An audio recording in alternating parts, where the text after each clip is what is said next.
Bonjour, bienvenue sur la chaîne Budget Bon Sens. Je suis Nelly et aujourd'hui j'aimerais vous parler des livrets d'épargne. Comme leur nom l'indique, ces livrets ont bien vocation à mettre de côté de l'épargne et ça ne constitue pas un investissement. Mais on peut tout de même gagner un petit peu d'argent grâce aux intérêts et je vais faire une synthèse en fait des livrets qui me semblent les plus intéressants niveau rémunération. J'illustrerai à chaque fois des exemples concrets pour que vous soyez vraiment conscient de combien ça va vous rapporter réellement. Tout d'abord, je vais aborder les livrets qui sont régulés par l'État et le livret le plus connu, le livret A. Donc en fait, les livrets régulés par l'État, c'est des comptes dont le taux d'intérêt est fixé par l'État. Donc pour le livret A, c'est fixé 2 fois par an. Et pour moi, il y a 4 avantages principaux. C'est que vous disposez de votre argent en fait quand vous voulez, comme vous voulez. Donc les fonds sont disponibles tout le temps. Vous pouvez retirer, mettre l'argent comme bon vous semble. Le deuxième, c'est qu'il n'y a pas de frais de compte. Donc c'est toujours intéressant, même si pour la plupart des livrets d'épargne, en fait, il n'y a quand même pas de frais de compte en général. Le troisième intérêt, c'est que les intérêts sont exonérés d'impôts, donc pas d'impôts. Même si c'est sur des petites sommes, c'est toujours intéressant de ne pas se faire ponctionner par les impôts. Et ensuite, bon, toutes les banques le proposent. Ça, je ne vais même pas le mettre, mais c'est quand même bon à savoir que vous n'êtes pas obligé de changer de banque. Après, les deux inconvénients majeurs, c'est que en fait, le taux de rémunération est quand même assez faible. Donc là, il a été revalorisé à 2%, mais en fait, c'est quand même assez récent. C'était au mois d'août, je crois. Et ça varie selon les décisions de l'État. Donc je vais mettre intérêt variable. Et le deuxième gros inconvénient pour moi, c'est le plafond. Donc le plafond, c'est pour le livret A, 22 950 euros. Alors hors intérêt, c'est-à-dire que si vous êtes plein à 22 950 euros sur votre livret A, vos intérêts vont continuer à se cumuler, mais vous ne pourrez pas faire de nouveaux versements. Donc ça, c'est les deux inconvénients majeurs. Pour comparer en fait la rémunération, je vais essayer de prendre toujours le même exemple quand c'est possible. Donc là, je vais prendre 10 000 euros. Donc si vous avez 10 000 euros sur votre livret A, donc avec un taux actuellement à 2%, si vous placez les 10 000 euros pendant un an complet, vous aurez 200 euros d'intérêt.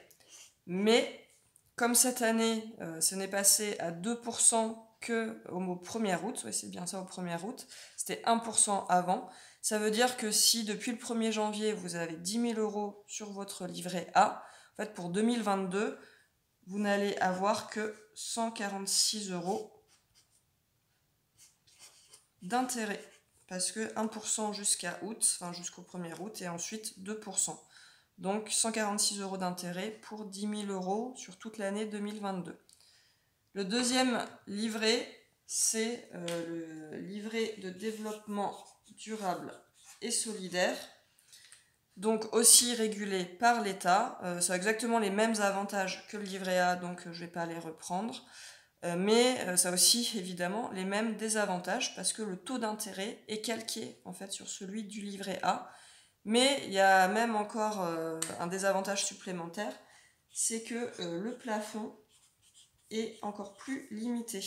C'est 12 000 euros, hors intérêt encore une fois. Donc vous ne pouvez pas mettre plus de 12 000 euros sur ce livret-là. Pour le calcul sur 10 000 euros, et bien en fait ça va vous faire la même chose, c'est-à-dire que ça vous fait 200 euros par an et 146 euros pour l'année 2022. Ensuite, là, ça dépend en fait de votre situation, mais par exemple, si vous avez des enfants ou que vous avez moins de 25 ans, vous pouvez ouvrir un livret jeune. Alors, ça peut avoir d'autres noms, mais c'est on va dire le nom standard. Et le livret jeune, donc c'est pour les enfants de plus de 12 ans ou si vous êtes étudiant, par exemple, vous avez moins de 25 ans ou même travailleur et moins de 25 ans, vous pouvez ouvrir un livret jeune.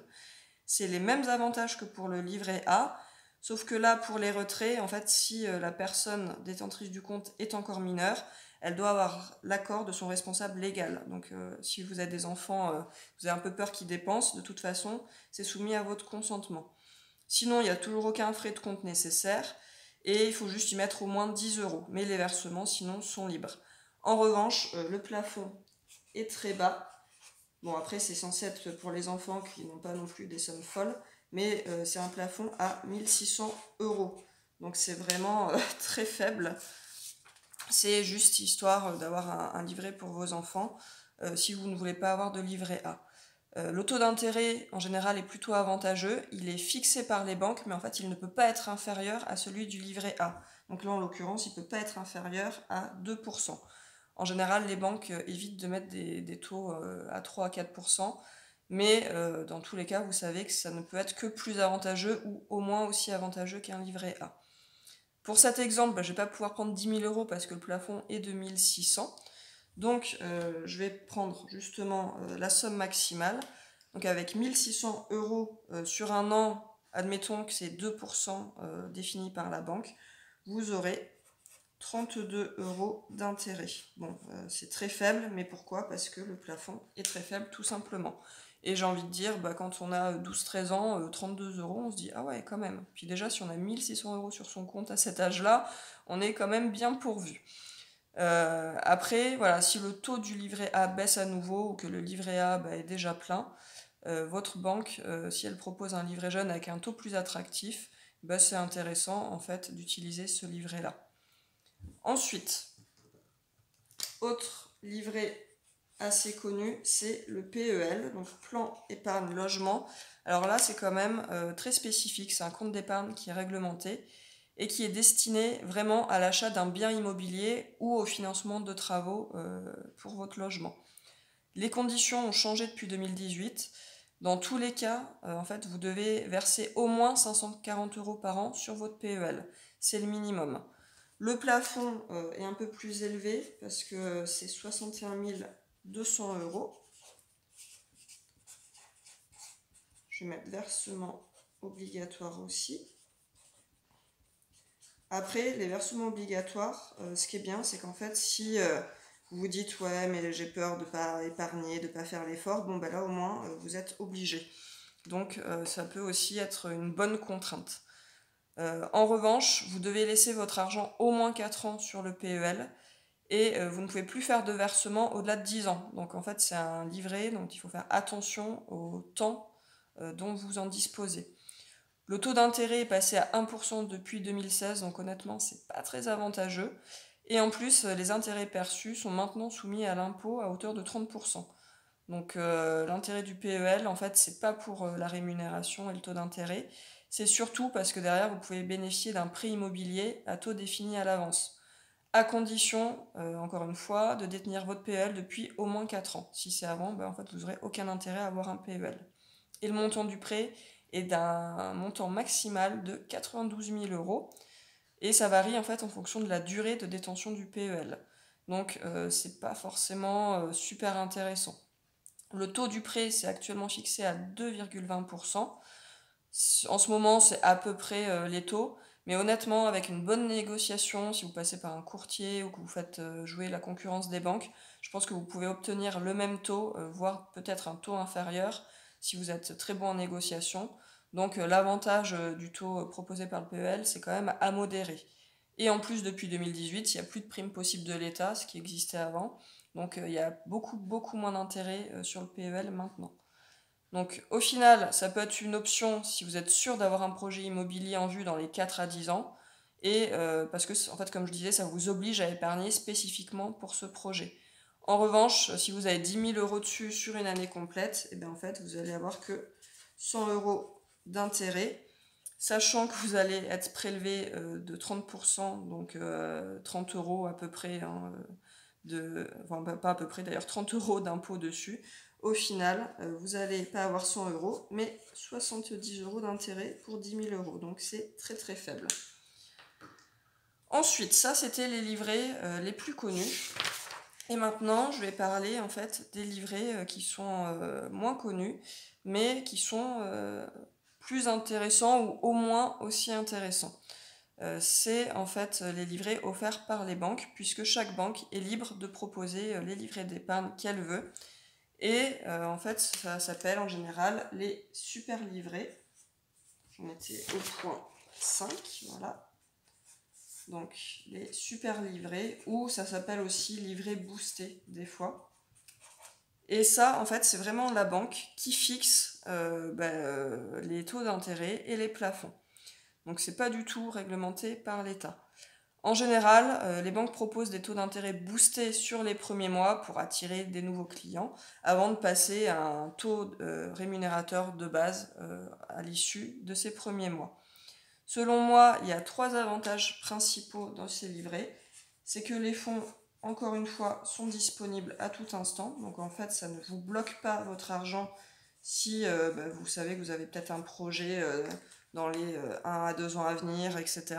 et que vous voulez disposer de votre argent librement. Ensuite, l'ouverture de compte est simple et en général sans frais.